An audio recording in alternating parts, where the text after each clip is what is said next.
حضرة النبي المصطفى صلى الله عليه وسلم بسر الفاتحة.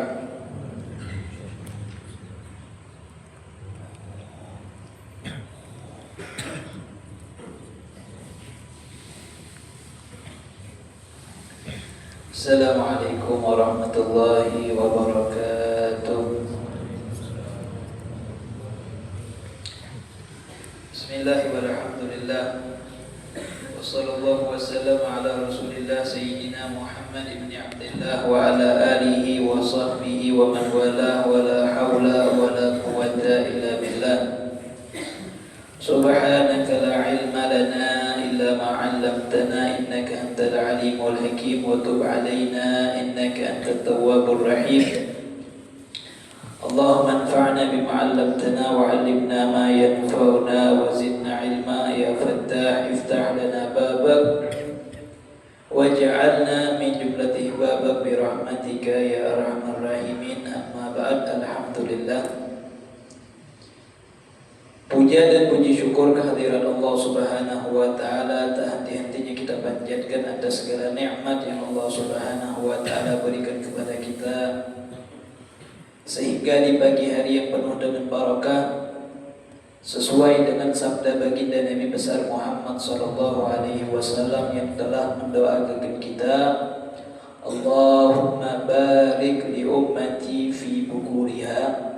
Ya Allah, berkahilah umatku pada pagi harinya. Alhamdulillah, thumma alhamdulillah, kita masih diberikan oleh Allah Subhanahu wa taala umur yang panjang, kesehatan, kesempatan, sehingga Allah Subhanahu wa taala masih memudahkan kita di dalam melaksanakan ketaatan kepada Allah Subhanahu wa taala. Di antaranya kita dimudahkan oleh Allah Subhanahu wa taala berkumpul di rumahnya Allah Subhanahu wa taala, tempat yang sangat dicintai oleh Allah Subhanahu wa taala, setelah sama-sama melaksanakan sholat subuh secara berjamaah yang juga memiliki fadilah yang luar biasa yang disabdakan oleh baginda Nabi Muhammad sallallahu alaihi wasallam, man shalla subha fi jama'atin faka'annama ahya al-laila kullah. Siapa yang melaksanakan sholat subuh secara berjamaah, maka fadilahnya seperti dia menghidupkan satu malam penuh beribadah kepada Allah Subhanahu wa taala. Alhamdulillah, thumma alhamdulillah ala hadhihi ni'mah. Dan kita senantiasa berharap kepada Allah Subhanahu wa taala agar Allah senantiasa bimbing kita, mudahkan kita di dalam melaksanakan perintah-perintah Allah, mendekatkan diri kita kepada Allah, serta dalam menjauhi larangan-larangan Allah Subhanahu wa taala. Salawat serta salam tak lupa kita curahkan kepada junjungan agung Nabi besar Muhammad sallallahu alaihi wasallam beserta keluarga dan para sahabatnya ila akhir zaman. Ma'asyiral hadirin, hadirat, mustami'in, mustami'at rahimani wa rahimakumullah. Alhamdulillah, Allah Subhanahu wa taala jumpakan kita di hari Sabtu yang insyaallah lau tayassaril umur, Allah Subhanahu wa taala akan mengumpulkan kita bersama guru-guru kita mempelajari ilmu-ilmu baginda Nabi besar Muhammad sallallahu alaihi wa ala alihi wasallam di dalam berbagai ilmu-ilmu yang akan mereka sampaikan. Dan insyaallah pada hari ini kita akan membuka atau membahas dari kitab Syarah Hadis Jibril. Syarah Hadis Jibril yang dinamakan dengan kitab Hidayatul Talibin fi Bayani Muhimmatiddin. Hidayatul Talibin fi Bayani Muhimmatiddin, yang disusun oleh Al-Habib Ad-Da'i ilallah Al-Habib Zaid bin Ibrahim bin Sumit hafizahullahu ta'ala. Hafizahullahu taala. Ya, jadi kita kalau mendoakan para ulama, kalau ulamanya telah wafat, dengan doa rahimahullah. Kalau ulamanya masih ada, gurunya masih ada, maka dengan doa hafizahullah. Ya. Rahimahullah artinya semoga Allah merahmati beliau. Hafizahullah, semoga Allah Subhanahu wa taala menjaga beliau. Maka alangkah baiknya sebelum kita membaca sebuah kitab, kita lebih dahulu mengenal siapakah penulis ataupun penyusun daripada kitab tersebut. Dan Masya Allah dikatakan oleh Al-Imam Sufyan bin Uyainah, "Inda dzikris salihin tanzilur rahmah." Ketika disebutkan, ketika diceritakan tentang cerita orang-orang soleh, maka akan diturunkan rahmat oleh Allah Subhanahu wa taala. Maka insya Allah dengan diceritakannya orang-orang soleh akan menjadi sebab turunnya rahmat daripada Allah Subhanahu wa taala. Dan insya Allah kita akan mendengar sekelumit biografi singkat Al-Habib Zain bin Ibrahim bin Sumit hafizahullahu ta'ala. Huwa Sayyid al-Alam al-Faqih al-Abid al-Habib Zain bin Ibrahim bin Sumit al-Husaini al-Alawi al-Hadrami. Mauliduhu di Jakarta, Jawa. Beliau Al-Habib Zain bin Ibrahim bin Sumit dilahirkan di kota Jakarta pada tahun 1361 Hijriah. 1361 Hijriah.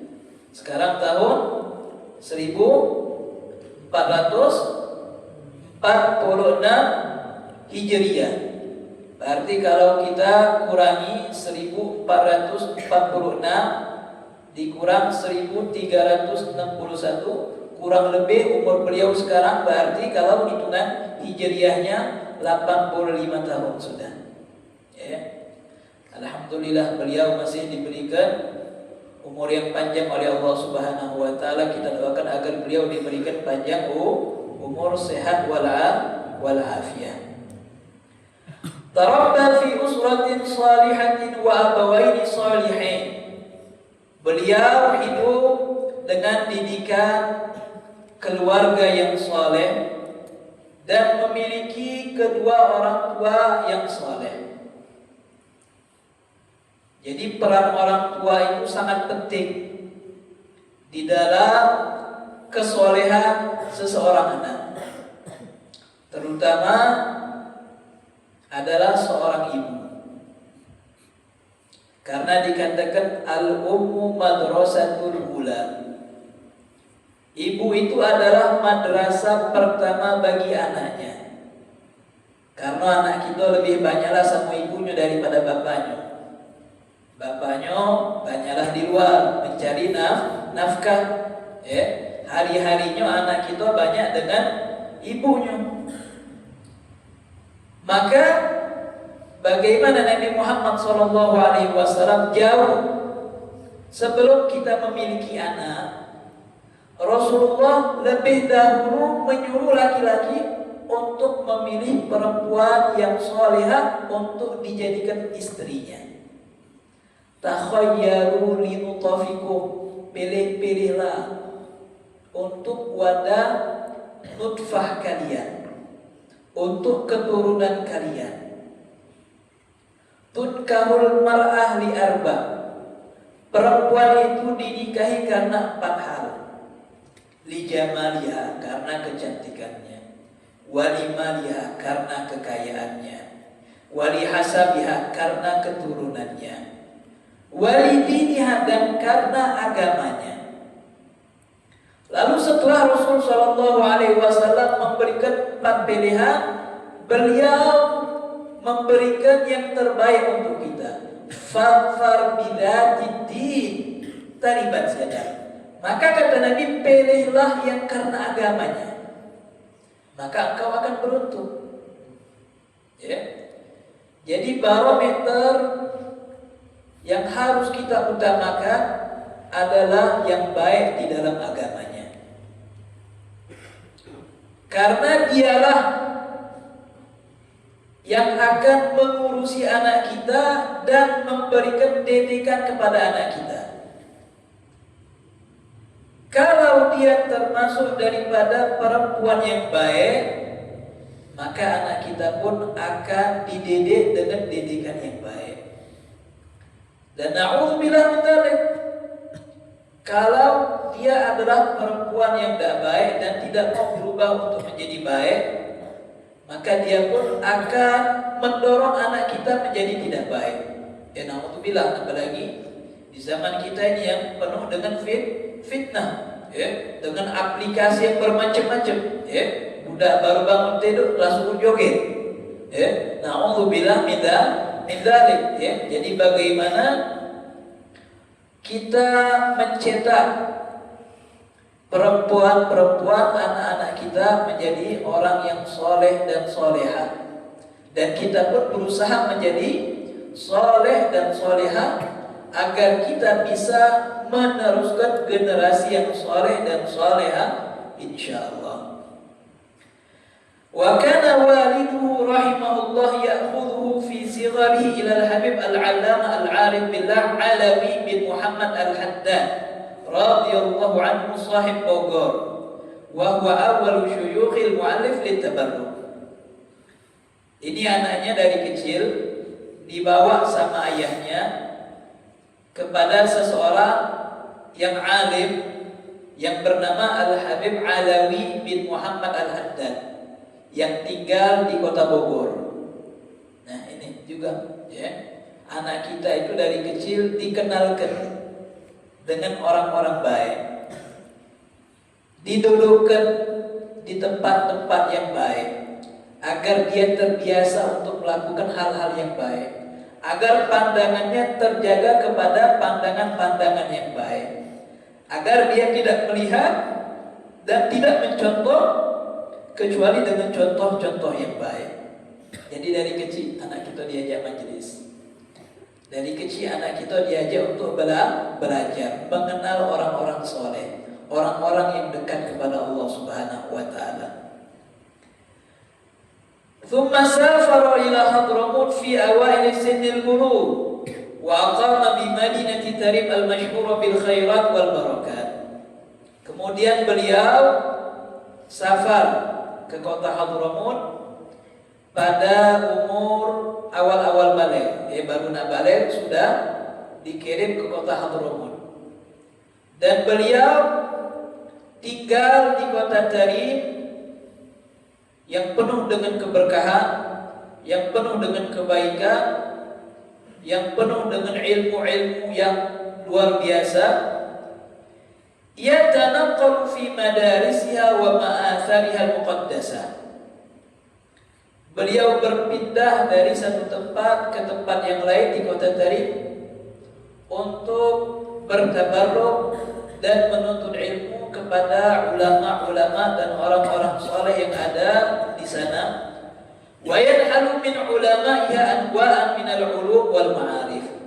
Dan beliau memetik dari para orang-orang soleh, para ulama, ilmu-ilmu dan pengetahuan-pengetahuan yang luar biasa. Famin muqaddimihim Al-Habibul Barakah Al-Arif Billah Alawi bin Abdullah Al-Idrus bin Shahabuddin. Di antara guru yang beliau ambil sanad keilmuannya adalah Al-Habibul Barakah Al-Habib Alawi bin Abdullah bin Idrus bin Syihab. Habib Alawi bin Abdullah bin Idrus bin Syihab. Nah, anaknya Al-Habib Abdullah bin Idrus, kuburannya ada di Palembang, ayahnya. Ada di Kuta itu Ubah bin Syihab namanya. Ubah Al-Habib Ahmad bin Syekh bin Syahab. Insyaallah sebentar lagi ada ziarah kubro tanggal 6, tanggal 7, tanggal 8 Februari. Ya, tanggal 6 itu ziarah di kubahnya Al-Habib Ahmad bin Syekh. Nah, di kubahnya Al-Habib Ahmad bin Syekh ini ada kuburan ayah beliau, Al-Habib Abdullah bin Idrus bin Syahab. Ya, jadi guru beliau adalah Al-Habib Alawi bin Abdullah bin Idrus bin Syahab. Kemudian Al-Habibul Barakah Ja'far bin Ahmad Al-Idrus. Al-Habib Ja'far bin Ahmad Al-Idrus, ayah dari Al-Habib Ali Batu Pahat. Kalau antum tahu di Malaysia itu ada Al-Habib Ali Batu Pahat, nah ini ayahnya, Al-Habib Ja'far bin Ahmad Al-Idrus. Kemudian Al-Habib Al-Alamah Ad-Da'ilullah Muhammad bin Salim bin Hafid, ayahanda dari Al-Habib Umar bin Hafid. Al-Habib Muhammad bin Salim bin Hafid.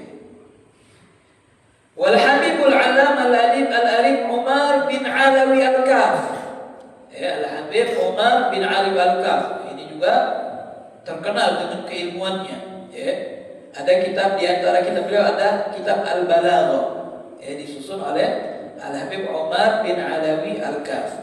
Dan di antara kitab beliau ada kitab Tuhfatul Ahbab, manaqibnya Al-Habib Alawi bin Abdullah bin Idrus bin Syihab.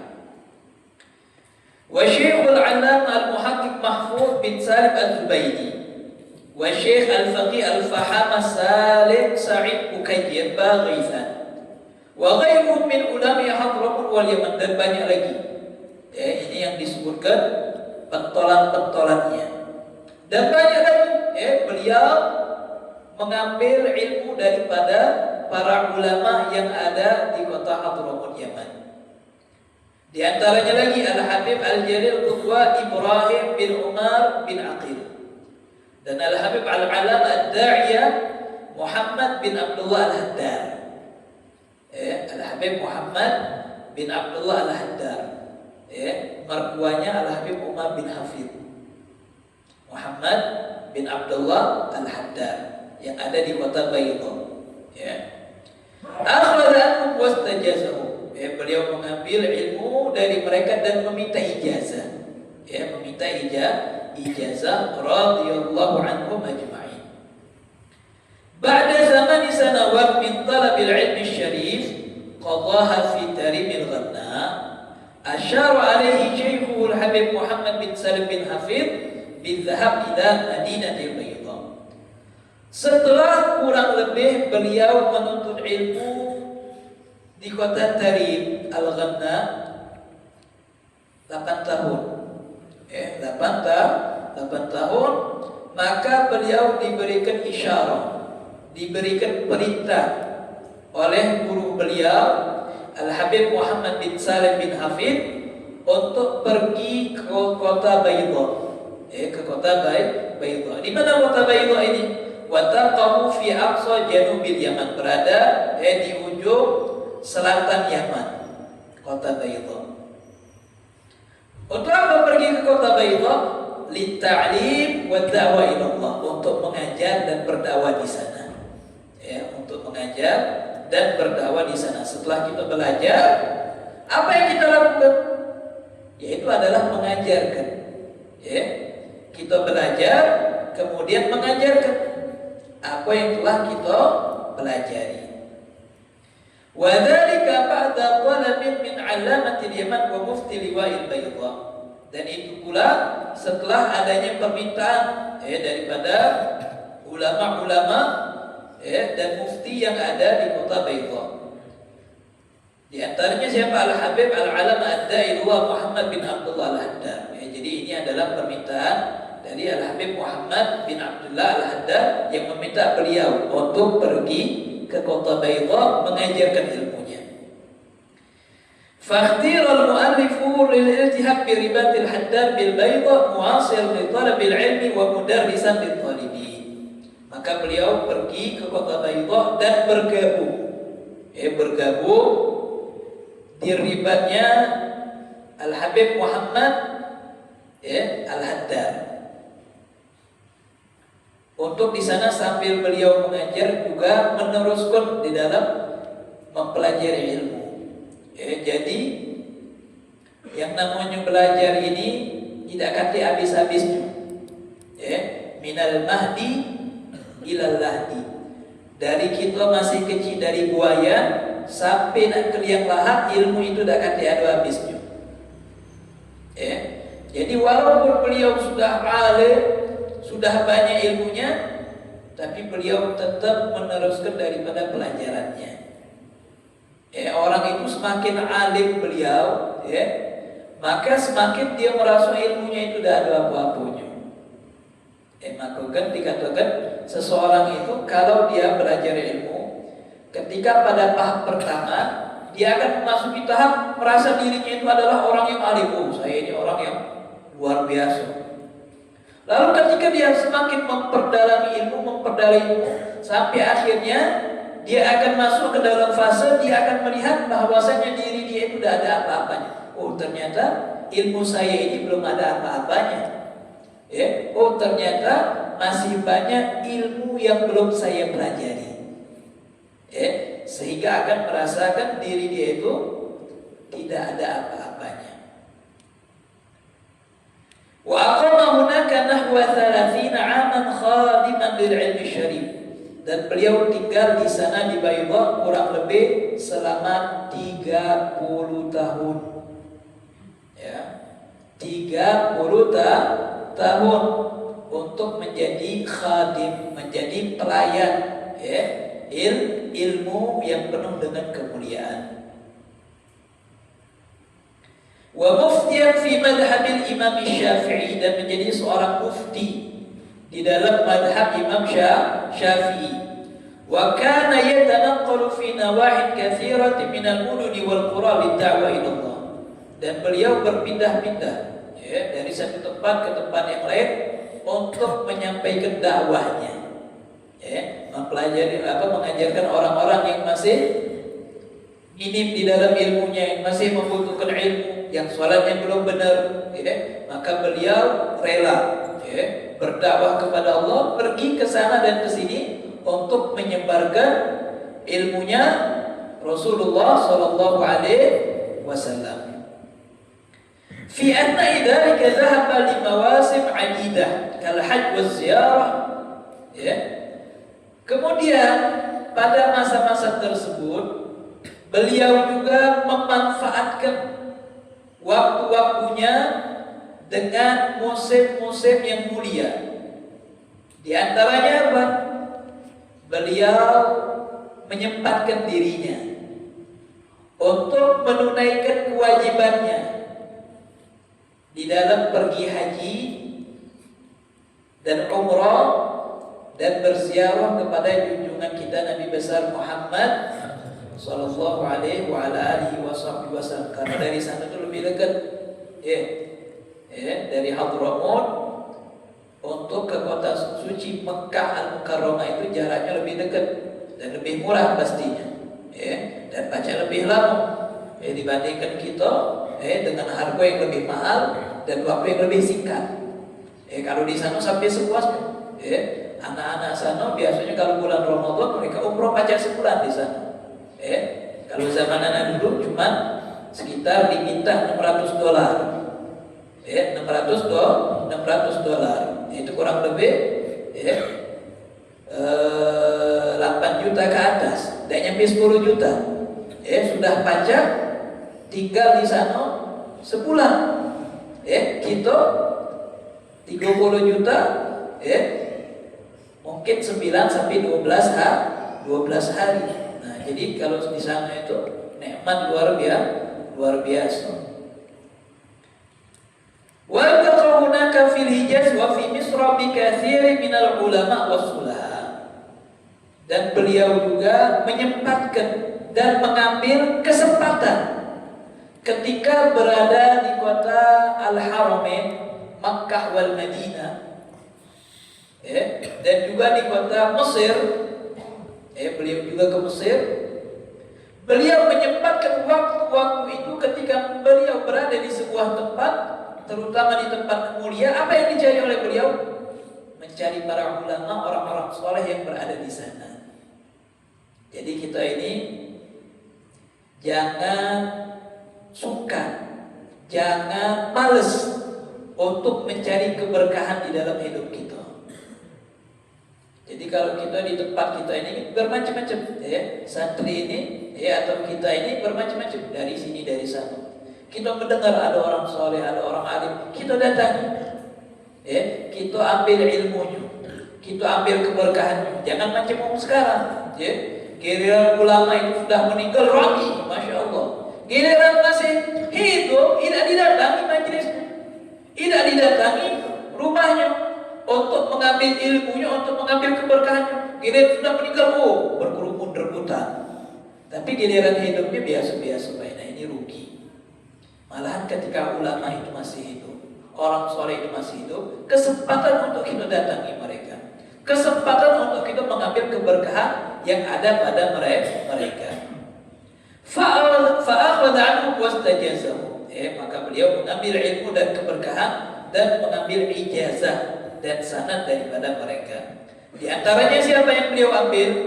As-Sayyidul Allama Muhaddits Al-Haramain Alawi bin Abbas Al-Maliki, ayahanda dari Sayyid Muhammad bin Alawi Al-Maliki. Dan Al-Habib Al-Alama Ad-Da'i Umar bin Ahmad bin Sumaid. Dan Al-Habib Al-Qudu Ahmad Mashkur bin Taha Al-Haddad. Wal-Habib Al-Qudu Abdul Qadir bin Ahmad As-Segaf, wali, seorang wali kutub yang terkenal, Al-Habib Abdul Qadir bin Ahmad As-Segaf. Dan Al-Habib Al-Qudu Abu Bakar Abbas Al-Habsyi. Wal-Habib Al-Qudu Haddar ibn Muhammad Al-Haddar. Dan Sayyid Al-Alam Al-Adid Muhammad bin Ahmad Asy-Syatiri. Muhammad bin Ahmad Asy-Syatiri siapa? Muhammad bin Ahmad Asy-Syatiri yang nyusun kitab Syarah Yaqut Nafis, yang kalian pelajari sama Habib Ali bin Syahab, ada kitab Syarah Yaqut Nafis. Siapa penyusunnya? Al-Habib Muhammad bin Ahmad Asy-Syatiri. Syarah Yaqut Nafis. Kitab Yaqut Nafisnya sendiri disusun oleh siapa? Siapa? Makanya kita kalau baca kitab itu paling tidak kita kenal dengan penyusun kitabnya. Al-Yaqutnya siapa? Al-Habib Ahmad bin Umar Asy-Syatiri. Ayahnya, Muhammad bin Ahmad bin Umar. Jadi yang nyusun kitab abahnya, yang nyarahkan anaknya, masya Allah. Yang nyusun kitab abahnya, yang nyarah ke anaknya. Luar biasa nikmat, Anaknya alim, abahnya alim. Abahnya ngarang kitab disyarahkan sama anaknya. Gurunya ngarang kitab disyarahkan sama muridnya. Luar biasa tasalsul di dalam ilmu. Wa Syekh Al-Alama Umar Al-Yafi wa ghairuhum mimman hum madhkurun fi sabat asanid al-mu'allif wa ijazati. Banyak, jadi beliau pun membuat sebuah kitab khusus di dalam guru-guru beliau, yang beliau ambil keilmuannya dan beliau ambil sanad dari mereka, dicatat sama beliau, guru-guru beliau. ثم هاجر المؤلف أخيرا إلى الحرمين الشريفين واستقر به المقام في مهاجر جده المصطفى صلوات الله وسلامه عليه وعلى آله المدينة المنورة. Kemudian beliau hijrah, pada akhir-akhirnya beliau hijrah ke kota Al-Haramain Asy-Syarifain dan beliau bermukim, menetap di dekat daripada kekasihnya dan kekasih kita semua, yaitu di samping atau berdekatan dengan kota baginda Nabi Muhammad SAW, yaitu kota Madinah Al-Munawwarah. Luar biasa, tinggalnya di mana? Di Madinah Al-Munawwarah sampai sekarang. Beliau masih berada di kota Madinah Al-Munawwarah di dalam umur yang sudah sepuh tadi, 80 tahun muncul sudah. Jadi nemuin beliau itu sulit, sangat sulit. Apalagi selalu dihalang-halangi. Faham deh, di sana itu kalau nak ketemu beliau atau nak ketemu Sayyid Ahmad itu sulit karena dihalang-halangi. Jadi beliau tinggal di kota Madinah Al-Munawwarah. Muwasilan liman hajihil azim min ta'limin talibin. Masih beliau di situ, beliau membuka pondok untuk menerima para santri, dan banyak yang belajar daripada beliau. Warsyadus salikin, dan berdakwah kepada Allah Subhanahu wa taala di kota Thaibah, kota Madinah Al-Munawwarah. Waftataha fiha ribat Sayyid Abdurrahman bin Hasan Al-Jufri. Beliau membuka ribatnya Sayyid Abdurrahman bin Hasan Al-Jufri. Wa wafada ilaihi katsir min thulabil ilm, banyak yang berdatangan kepada beliau daripada para thalabul ilm min anha mutaaddidah, dari berbagai penjuru, dari kota-kota Islam. Wa ba'da dzalik takharraj ala yadihi al-katsiru minhum, dan banyak yang keluar daripada beliau yang selesai belajarnya dari kota yang bermacam-macam. Di antaranya di Indonesia ini siapa murid Habib Zain? Di antaranya ada Al-Habib Ali bin Hasan Baharun, Ali bin Hasan bin Ahmad Baharun, anaknya Habib Hasan Baharun. Habib Hasan Baharun yang kita baca kitabnya, Al-Muhawarah, Asma Af'al. Nah, dia ada anak yang punya pondok Bangil, Darul Lughah wa Da'wah. Anak beliau Habib Ali namanya, itu belajar dengan Habib Zain bin Samin. Dan Habib Ali ini sendiri banyak menulis kitab. Ada kitab yang kita kenal dengan Al-Fawaidul Mukhtarah. Nah, itu susunan Habib Ali bin Hasan Baharun. Itu kitab Fawaidul Mukhtarah itu adalah susunan daripada faedah-faedah yang beliau pelajari dari Habib Zain bin Samin. Jadi apa yang beliau pelajari dari guru-gurunya itu dikumpuli, dijadikan kitab. Nah, ini ada aku semangat. Jadi apa yang dipelajari dari gurunya itu dikumpulkan dijadikan kitab Al-Fawaidul Mukhtarah. Ada lagi kitab beliau juga Al-Habib Ali, dari beliau belajar dari Habib Zain, namanya Asy-Syamsul Munirah di dalam fikih. Asy-Syamsul Munirah di dalam fikih, di dalam muamalat. Nama kitabnya Asy-Syamsul Munirah. Dan banyak lagi.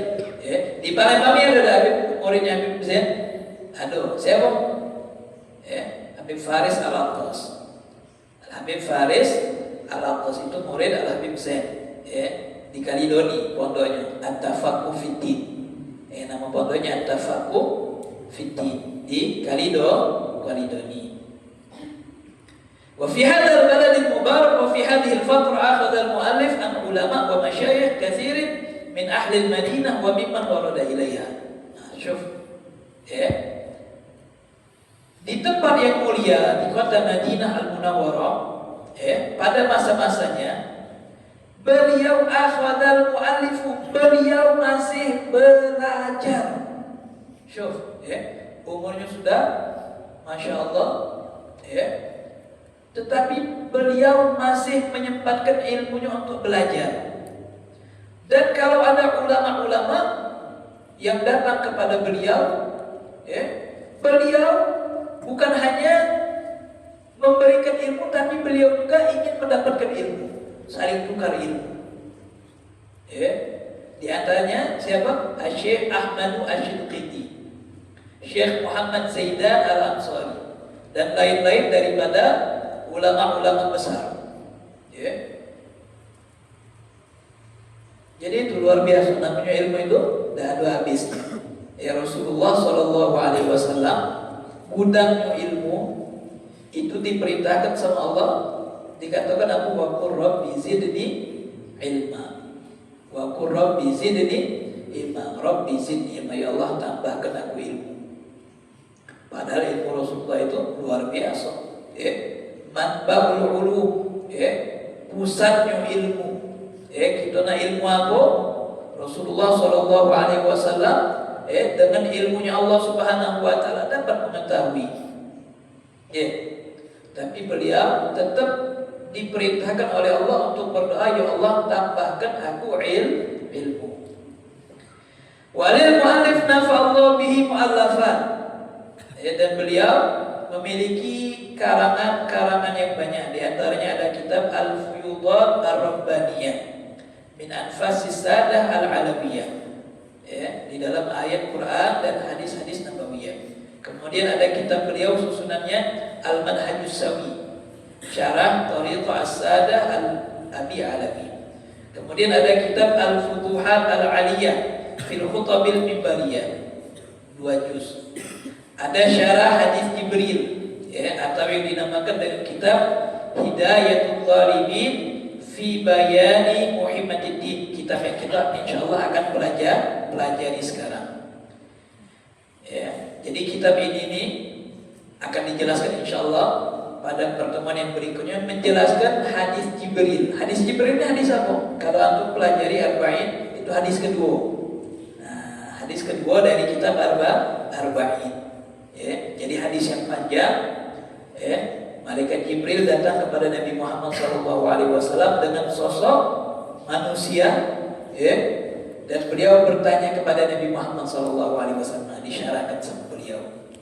Ini kitab insyaallah akan mengajari kita dasar-dasar, dasar-dasar daripada agama Islam, daripada tauhid, daripada akidah, daripada fikih insyaallah. Wa fi khitami hadhihi an-nubdha al-mukhtasar an hayatil mu'allif al-mubarakah fa innal mutarjam lahu nafa Allah bi yu'tabaru al-an min akbar syuyukhil marhalah. Dan di dalam penutup cuplikan daripada kehidupan beliau ini sekarang termasuk daripada pembesar guru. Pembesar guru, karena banyak orang-orang yang mengambil ilmu dari beliau dan mengajarkan lagi. Ya. Wa qad ja'alahu Allah madharan min madhahirit tariqah wal ulumi salafiyah fi asri. Dan bagaimana beliau berpegang teguh di dalam ajaran-ajaran salafnya, para pendahulunya. Abta Allah bihi fi afiyah. Semoga Allah memberikan kesehatan kepada beliau. Semoga Allah Subhanahu wa taala memberikan kesehatan kepada beliau. Dan Allah Subhanahu wa taala memberikan kesehatan kepada guru-guru kita yang masih hidup. Rahimahullahu man rahil wa hafidha man baqi.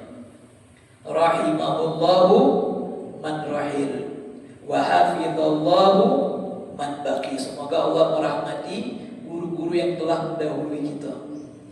Guru-guru yang telah mendahului kita. Kami punya guru Ustaz Abuya Ahmad Naufal, Al-Ustaz Muhammad Ridha bin Al-Segaf sudah mendahului. Rahimahullah Ustaz Mahdi, rahimahumullah, semoga Allah merahmati mereka.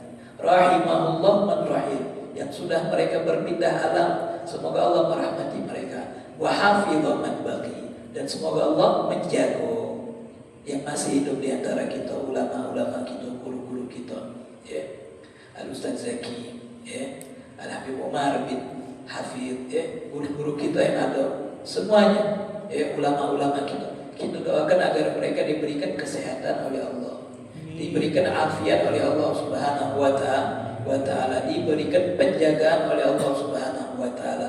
Wa adaman naf'abi, dan Allah Subhanahu wa taala senantiasa memberikan kita manfaat dengan adanya mereka, dengan ilmu-ilmu mereka.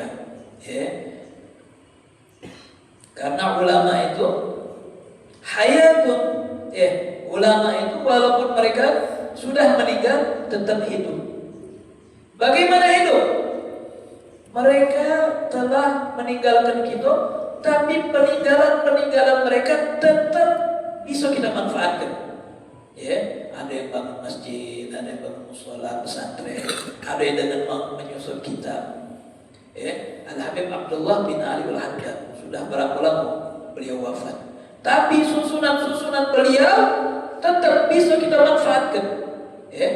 Wirdul Latif, Rotib Haddad, kemudian kitab-kitab beliau Nasaih Diniyah atau yang dikenal dengan Silsilah Haddadiyah, tetap bisa kita pelajari, tetap bisa kita ambil manfaatnya. Itulah kelebihan orang alim. Ilmu yuntafa'u bih, termasuk daripada 3. Kata Nabi, idza mata ibnu Adam inqata'a 'amalu illa min thalath.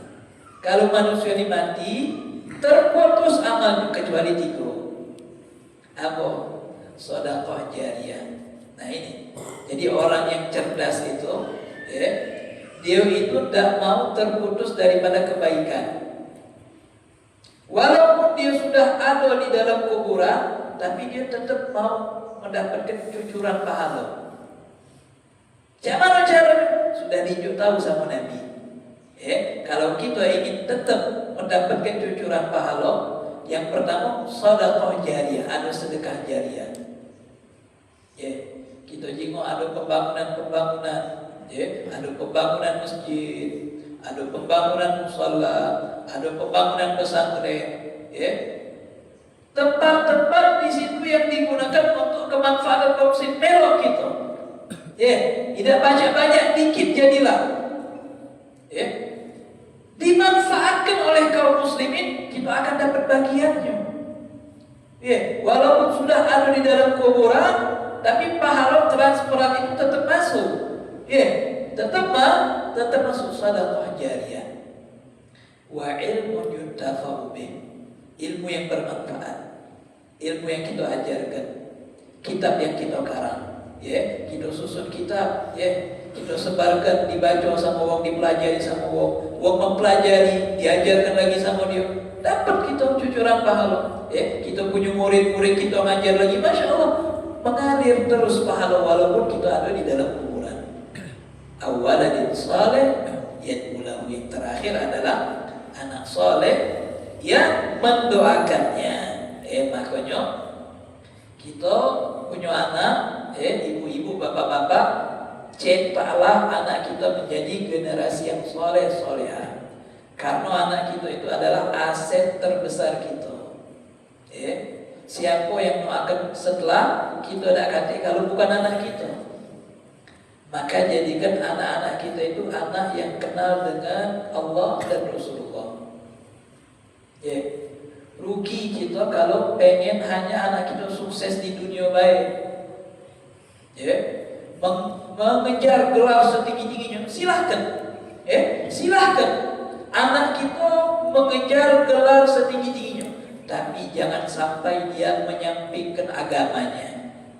Dia ingin menjadi profesor, menjadi dokter, silahkan, tapi profesor yang faham akan kewajiban-kewajibannya. Seorang pejabat yang tahu akan yang halal, yang haram, sehingga dengan ilmunya akan membuat dia mengetahui mana yang boleh, mana yang tidak boleh, mana yang halal, yang haram. Kalau pejabat-pejabat itu mereka faham di dalam agamanya, tidak berani mereka korupsi. Tidak berani mereka korupsi. Kenapa? Karena tahu ini adalah haram, dosanya besar. Kalau dokter-dokter, mereka tahu mana yang boleh, mana yang tidak boleh. Mereka tahu, bagaimana menolong orang dengan ikhlas itu pahalanya besar. Mereka akan menjadi dokter yang dekat sama Allah Subhanahu Wa Taala. Jadi apapun profesinya, tapi di samping itu dia adalah orang yang faham akan agamanya. Nambah lagi kalau kita pengen anak kita menjadi orang yang alim, orang yang dekat sama Allah Subhanahu Wa Taala, orang yang kenal kepada Allah Subhanahu Wa Taala, termasuk daripada orang-orang soleh. Semoga Allah Subhanahu Wa Taala menjadikan kita, anak-anak kita menjadi orang yang soleh dan soleha. Dengan kita mendengar, kita baru mendengar manaqib, mendengar biografi singkat, insyaallah. Walaupun kita belum mulai pelajarannya, kita baru mendengar cerita tadi, sebagaimana telah kita buka tadi. Dengan mendengar cerita orang soleh, insyaallah akan mendatangkan rahmat daripada Allah Subhanahu Wa Taala dan menjadi semangat kita sebagai penuntut ilmu. Karena kebanyakan uang ini, hingga akhirnya, hebatnya Kiai Fulan tuh, hebatnya Ustaz Fulan tuh, keramat. Uang ini banyak hingga keramat, tapi tidak hingga ketika dia menuntut ilmunya. Susah, sulit, penuh dengan perjuangan, penuh dengan perjuangan tidak jadi itu baik. Tapi banyak belajar 8 tahun, selain menyambung lagi 30 tahun, tidak ada habis-habisnya. Nah itu, jadi semangat kita. Insyaallah Allah Subhanahu wa taala memberikan kita semangat di dalam mencari ilmu, menjadikan ilmu kita ilmu yang barakah, ilmu yang bermanfaat, dikelilingi dengan orang-orang yang baik. Dan Allah Subhanahu wa taala menjaga para ulama-ulama kita. Allah Subhanahu wa taala menjaga negeri kita. Dan Allah Subhanahu wa taala menjadikan kita dan keluarga kita orang-orang yang senantiasa mendapatkan rahmat daripada Allah Subhanahu wa taala, mendapatkan cinta daripada Allah Subhanahu wa taala. Dan semoga Allah Subhanahu wa taala mengampuni dosa-dosa kita, dosa orang tua kita, dosa orang-orang yang telah mendahului kita. Hajat-hajat kita disampaikan oleh Allah Subhanahu wa taala, urusan-urusan kita dimudahkan, dilancarkan oleh Allah Subhanahu wa taala. Ketika pada akhir hayat kita Allah Subhanahu wa taala mencabut kita, mewafatkan kita dalam keadaan husnul khatimah, setelah mendapatkan umur yang panjang dalam keadaan sehat afiat, dalam keadaan taat kepada Allah dan Rasulnya. Dan semoga Allah memberkahi kita di penghujung daripada bulan Rajab, dan Allah Subhanahu wa taala memberkahi kita di bulan Sya'ban, dan Allah memanjangkan umur kita, keluarga kita kembali bisa berjumpa dengan bulan suci Ramadan dalam keadaan sehat afiat, dalam keadaan Allah permudahkan kita, bimbing kita, memberikan taufik kepada kita di dalam mendekatkan diri kita kepada Allah Subhanahu wa taala. Amin. Allahumma amin. Hakadha minni wal afu minkum. Thumma assalamu alaikum warahmatullahi taala wabarakatuh. Bismillahirrahmanirrahim. Alhamdulillahi rabbil alamin. Allahumma salli wa sallim ala sayyidina Muhammadin wa ala ali sayyidina Muhammad. Ya Rabbana atarafna bi annana qatarafna wa annana asrafna ala Allah ashrafna fatul alaina tawbah taghsil likulli hawba واستر لنا العورات وآمن الروعات واغفر لوالدينا ربي ومولودينا والآل والإخوان وسائر الخلان وكل ذي محبة أو جيرة أو صحبة والمسلمين أجمع. آمين ربي اسمع فضلا وجودا منانا باكتساب المنة بالمصطفى الرسول نحظى بكل سول بالمصطفى الرسول نحظى